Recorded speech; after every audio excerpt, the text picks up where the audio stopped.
So when you're performing a diagnostics, it gives you the option of naming the diagnostics, and it gives you some available options that you can use right now, right out of the box, as they say.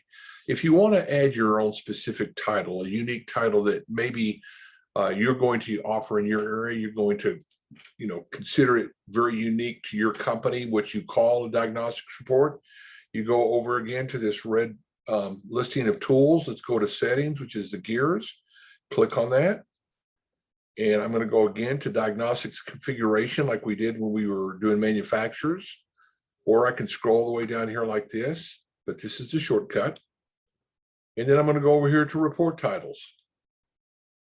And you get it right out of the box. It'll have different names that different people we've heard and what we've come up with. If you like those, great. Feel free when you're doing a report, the tech's doing a report in the field, to use any of those. But if you want to come up with a new one, hit add. And maybe you call this, impact diagnostics. You like that for whatever reason. You're going to do something with the client, and it's going to impact them in a way that you're being thorough. So you call it impact diagnostics. This is an example. Now, if you go over here, impact diagnostics is in the list right here, which you just did. Maybe later on you decide you want to call it a pre-quote service, for example. There's not a right or wrong way, but you could go pre, and I'm going to put a hyphen in it, pre-quote diagnostics instead of service. You could call it service, and you hit save.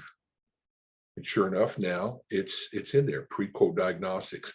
And next time your technician is doing a report, they're going to have that as an option, and you're going to guide them what to use. You don't want them to change the names of the reports to clients, every time they do one. So, come up with a name or use one of the existing names. And for example, I'm just going to show you how I can also get rid of this. I'm going to go over here to delete. Yeah, it gives you one last chance. Are you sure? Yes. And it's gone. Impact is gone. I'm going to get rid of pre-quote. Yes, I want to get rid of it. If you go now it's to the